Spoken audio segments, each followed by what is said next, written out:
साल 1875 ये वो साल था जब चैलेंजर नामक नेवी शिप ने एक ऐसी खोज की जिसने पूरी दुनिया में इतिहास बना दिया। उस शिप ने समंदर में दुनिया की सबसे गहरी जगह को खोज निकाला था। इस जगह को नाम दिया गया मारियाना ट्रेंच, जो कि पैसिफिक ओशन के वेस्टर्न पार्ट में मौजूद है। उस समय मारियाना ट्रेंच की गहराई 8,184 मीटर नापी गई थी, लेकिन साल 1951 में चैलेंजर 2 नामक शिप ने मारियाना ट्रेंच को पढ़ने का सोचा।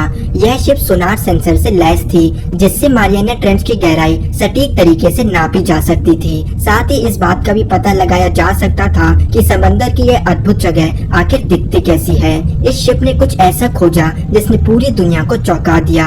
उन्होंने समंदर की गहराई में हजारों किलोमीटर तक फैले ऊंचे ऊंचे पहाड़ पाए और इन पहाड़ों के बीच एक ऐसा पॉइंट था जो मारियाना ट्रेंच से भी ज्यादा गहरा था। इस पॉइंट का नाम रखा गया द चैलेंजर डीप। इस पॉइंट की गहराई 10,984 मीटर नापी गई और यह अब तक की खोजी गई धरती की सबसे गहरी जगह है। चैलेंजर डीप की गहराई दुनिया के सबसे ऊंचे पहाड़ माउंट एवरेस्ट की ऊंचाई से भी ज्यादा है। लाइट समंदर की सिर्फ 100 फीट की गहराई तक जा सकती है, यानी कि मारियाना ट्रेंच में रोशनी नहीं पहुंचती और समंदर की इस गहराई में पूरी तरह से अंधेरा छाया हुआ है। ट्रेंच के नीचे का प्रेशर तो आपके होश उड़ा देगा। यहाँ पानी का प्रेशर 15,750 पर स्क्वायर इंच है। इतने प्रेशर में एक लोहे के भी टुकड़े हो जाएं। अब प्रेशर तो ज्यादा होगा ही, आखिर चैलेंजर डीप के ऊपर करोड़ों खरबों टन का पानी मौजूद है। यह कहना गलत नहीं होगा कि चैलेंजर डीप दुनिया की सबसे डरावनी और सबसे खतरनाक जगह है, लेकिन इसके बावजूद भी 2 व्यक्ति इस जगह तक पहुंचने में कामयाब रहे थे, लेकिन उनका सफर रहस्यमय घटनाओं से भरा था। उन दोनों व्यक्तियों ने दुनिया की सबसे गहरी जगह में कुछ ऐसी चीज देखी। 23 जून 1960 में जैक्स पिकार्ड और डॉन वॉल्श नामक व्यक्ति दुनिया के पहले ऐसे इंसान बने जिन्होंने मारियाना ट्रेंच में डाइव लगाई। उन्होंने अपना यह सफर एक ट्रीएस में बैठ के तय किया और चैलेंजर डीप तक पहुंचने में उन्हें पूरे 3 घंटे लगे थे। जैक्स पिकार्ड ने अपनी किताब में इस सफर का जिक्र किया है। उन्होंने बताया है कि जब उनकी मशीन आधे रास्ते तक पहुंची थी तो दोनों व्यक्तियों ने ग्लास विंडो से एक सर्कुलर शेप की कोई चमकती हुई चीज देखी थी। क्योंकि अंधेरा इतना ज्यादा था, इसलिए वे लोग सिर्फ उसमें से निकलने वाली रोशनी ही देख सकते थे। उन दोनों को ही ऐसा लगा कि वे चीज उनकी मशीन के साथ साथ चल रही थी।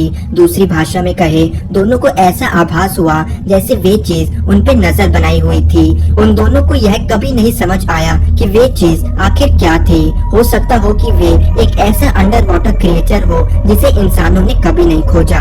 इतना ही नहीं, उन्होंने एक ऐसी घटना के बारे में भी लिखा है जिसने उन दोनों एक्सपर्ट्स को काफी डरा दिया था।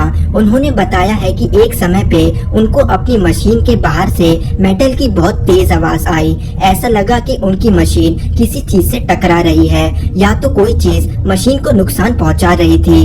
जब उन्होंने अपने मॉनिटर की तरफ देखा तो उन्हें एक बड़ी परछाई सी नजर आई। परछाई को देख के ऐसा लगा कि वे किसी प्रकार का क्रिएचर है, जैसे कोई ड्रैगन। हालांकि इस बात की संभावना है कि परछाई को देख के उन्होंने गलत अनुमान लगा लिया हो।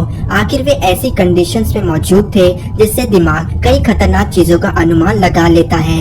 इस यात्रा से पहले वैज्ञानिकों को पूरा भरोसा था कि मारियाना ट्रेंच जैसी खतरनाक जगह पे जीवन होना असंभव है, लेकिन जैसे ही वे दोनों चैलेंजर डीप की सतह पर पहुंचे, उनके ठीक सामने एक मछली मौजूद थी। उनकी मशीन से कुछ ही मीटर दूर एक ऐसी मछली तैर रही थी जिसका शेप पूरी तरह से फ्लैट था और करीब 1 फुट लंबी थी। वह मछली पूरी तरह से रुकी हुई थी, लेकिन पूंछ हिल रही थी, जिससे पता चला कि वे जिंदा थी।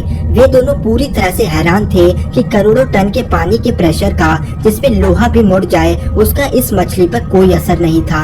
यकीन मानिए, वे मछली इंसानों द्वारा आंखों देखा गया सबसे अद्भुत जीव है। जरा सोचिए, उस मछली के स्किन सेल्स कैसे होंगे जो इतनी भारी मात्रा के प्रेशर को आराम से झेल सकते थे। उसकी आंखें कितनी खास होंगी जो इतने अंधकार में भी देखने में सक्षम थी। अनफॉर्चुनेटली, लेकिन इंसान अगर उस मछली के बारे में कुछ जानता है तो सिर्फ उसकी लंबाई। उन दोनों को वहाँ रुके सिर्फ 20 मिनट ही हुए थे कि उनके ट्रिएस्ट का आउटर ग्लास टूटने लगा और वे तुरंत ही ऊपर की ओर आ गए। ट्रिएस्ट को जब सतह पे लाया गया तो वे यह देख के हैरान रह गए थे कि उनकी मशीन पे लगे मेटल को भारी रूप से नुकसान हुआ था। उसे देख के ऐसा लगा कि जैसे किसी ने उस मेटल को चबा डाला हो। इस घटना के बाद पूरी दुनिया ने यह सवाल किया कि दुनिया की सबसे गहरी जगह में आखिर किस प्रकार के जीव बसते।